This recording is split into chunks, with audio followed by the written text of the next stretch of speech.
How much? Did you create it? We cannot do it like that. We have to use pencil and paper. So this by definition is f of g of x. X plus 3 minus 3. So f, and I plug in x plus 3. And then, what do I write next? X plus 3 minus 3. Good. And what happens?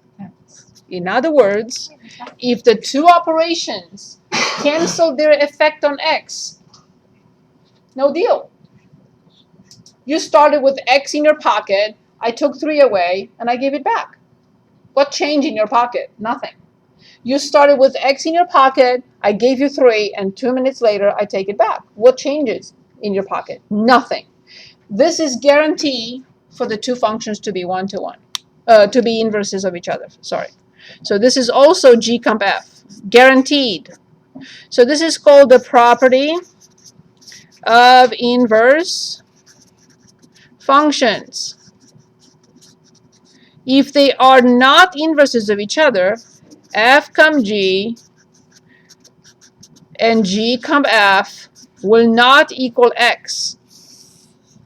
If F comma G equals plain X, not X squared, not 2X, not X plus 1, but plain X, no change, no deal, and G comma F equal X, the functions are inverses of each other. So we are given two functions and we are asked, are they inverses of each other? Determine whether each pair of functions f and g are inverses of each other. Page 321. Please choose. Choose two functions, a problem with two functions in which we are asked, are they inverses of each other? Yes or no?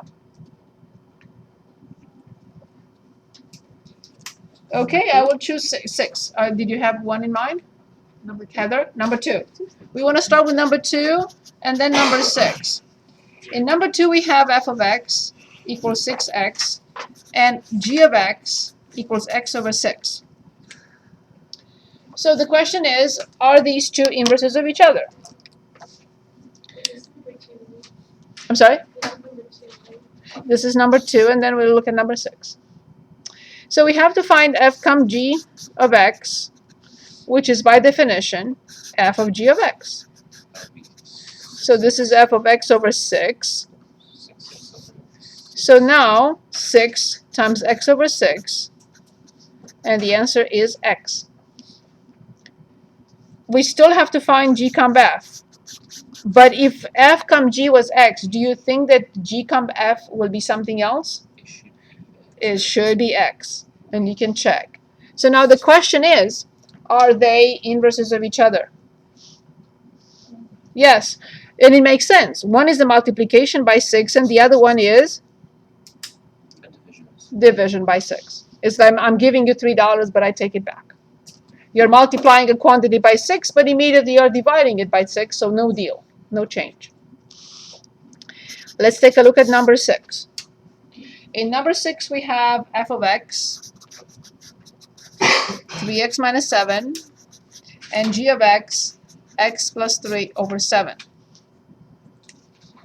We're asked to determine whether these two are inverses of each other. Meaning I have to find what? What are we looking for? F of x. F comma g. Very good. Awesome. But I have to write the definition. F comma g, which is f of g of x, which is f of x plus 3 divided by 7. And now take a moment and tell me what to write. 3x minus 7 times. So first of all, in f, I have to plug in this. I have to copy the 3. I have to multiply by x plus 3 over 7 and subtract 7. So when I multiply, this is 3 over 1, I get 3x plus 9 minus 49 divided by 7, which is 3x minus 42 over 7. Does this equal plain x? Does 3x minus 42 equal plain x? No, of course not. What do we conclude? And we don't have to look at the other one. What do we conclude about f and g? It's not one. Not inverses of each other. One does not reverse the effect of the other.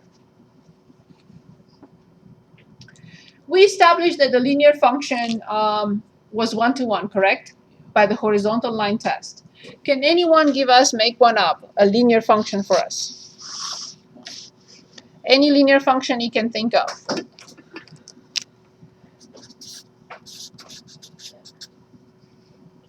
Any linear function.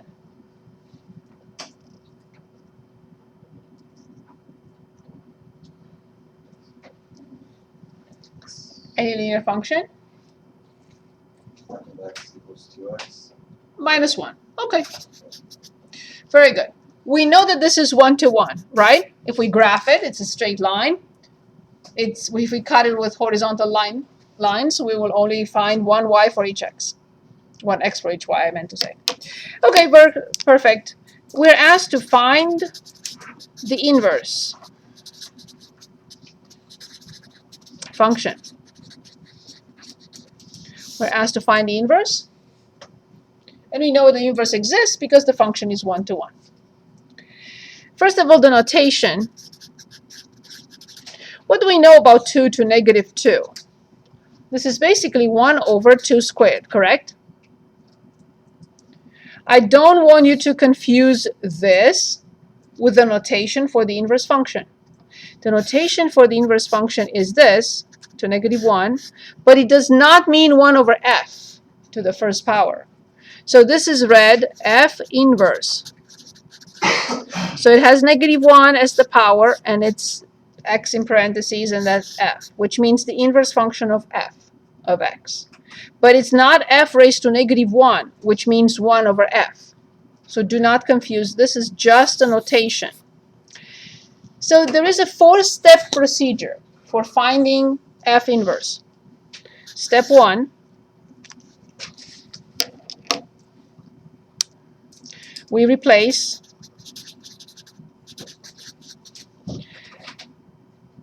f of x by y. Am I allowed to do that? Are they the same? Y and f of x are always the same, so I will replace f of x by y. So this is y equals 2x minus 1. In step 2, we swap x and y. Now the question is why? And I don't want to continue before I explain why we do that. Okay, so remember, when we apply a function to x and we get f of x, this is the y value. What the inverse function will do, right? It will be applied to this value and returning x. So the original y value for f becomes basically the x value for f inverse. That's the reason why we are allowed to swap x and y, because now I want to determine this function. So the y for f becomes x for f inverse. So that's the y unchanged by f? We are going to swap them. So where I see y, I put x. Where I see x, I put y. Because now this value is the x for f inverse, and this one will be the y for f inverse. In step 3, we solve for y. Solve for y. Can anyone give us the first step? We want to solve this equation for y. How do I do that? Yes, excellent. So then I have x plus 1 equals 2y. And finally, y equals x plus 1 divided by 2. In the very final step, I will replace this by the notation for f inverse. Replace y by f inverse, because that's what I'm looking for. So f inverse of x equals x plus 1 over 2. And now you could say, Well, that's nice, but show me that these are inverses of each other. Okay, so if you say that, remember we started with f of x equals 2x minus 1, and now we have f inverse as x plus 1 over 2. How will I convince you, in case you are not convinced, and let's say we're not convinced, how would I convince you that these two are inverses of each other? F comma G and G comma F. Absolutely, excellent, thank you. Great job, of course. That's all I need to do. Which one would you like to work on? F comp F inverse is f of F inverse, which is f of, and I plug this in here, x plus 1 over 2. So now let's look at f and decide what to do next. 2 times Indeed, plus indeed, 2 times, x plus 1 over 2. very good, minus 1. I will simplify, of course. I will get x plus 1 minus 1, and which is obviously x. Because, no, they are indeed inverses of each other. We proved one side, but of course the other one will work as well. Any questions so far? Any questions? Do we understand the 4-step procedure? Kind of. So replace f of x by y, swap the two variables, and solve for y. And then just replace y by f inverse. Are we okay with this? Do we need another example? Yes. Okay, very good. So here's another example. Let's say this is f of x equals the square root of x minus 3. Now you have to tell me whether this function, and you have the picture in your head already, the graph of this function. Please tell me whether it's 1-to-1. Because if you say it's not 1-to-1, then I cannot ask you to find its inverse.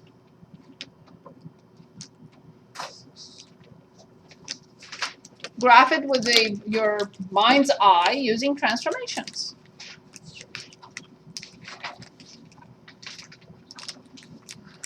Is it 1-to-1? Yes. Perfect, because it's the square root of x and then shift it to your right 3, right? Perfect. Excellent. So it is 1-to-1. First step is we replace y, f of x by y. In the next step, we swap the variables. And now please tell me what would you do next in order to solve for y. X squared. Indeed, it's a radical equation. Very good. So we have to square both sides. So then we have x squared equals y minus 3. X So then y equals x squared plus 3, or f inverse equals x squared plus 3. We have a problem. What is the problem? Remember when we started, I asked you, is this 1-to-1? And you said perfectly correct. Yes, it is. So we determine the function. Now I'm going to ask you, is this 1-to-1?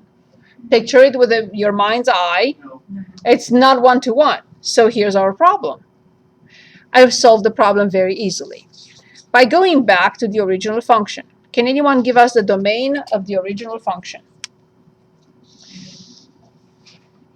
What condition do I have to write and find the domain? So f of x equals the square root of x minus 3. What do I have to write? We did this 20 minutes ago. Say it again. I cannot hear what you're saying. Very good. So x minus 3 has to be greater or equal to 0, or x greater or equal to 3. So the domain of this function is 3 to infinity. Picture it again with your mind's eye and give me the range of this function.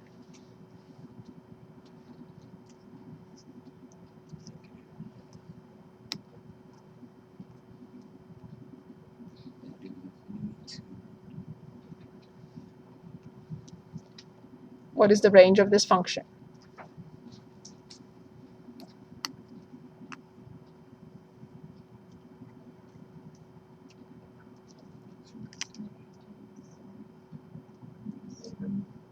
Yes, indeed, 0 to infinity, right? So when we graph the square root is this. When we graph the square root of x minus 3 is this. And the range, so this is the square root of x minus 3, and this is the square root of x. Of course, the range is 0 to infinity. So these were for the function. But now I would like you to give me the domain of f inverse and the range of f inverse.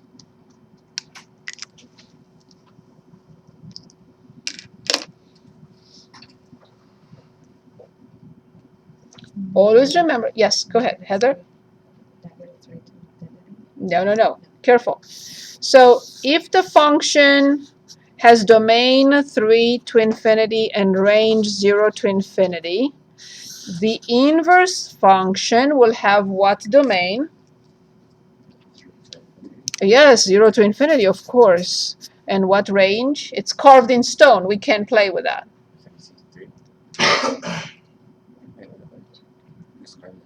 The range is carved in stone. What will be the range? Indeed, 3 to infinity. No discussion there.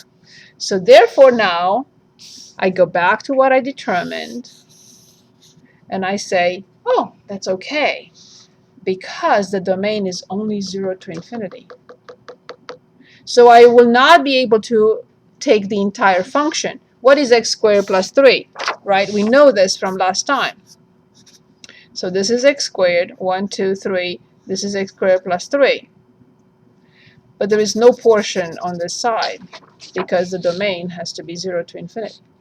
So what I'm saying to you one more time is that this function is not 1 to 1, but this one is. By removing one side. Because the domain is only 0 to infinity. So now it is 1 to 1. So this is correct, but with this restriction. In other words, I cannot take the entire graph. I can only take this portion of the graph from 0 to infinity. And now it is 1 to 1. Any questions? So what is left for Wednesday is the distance formula.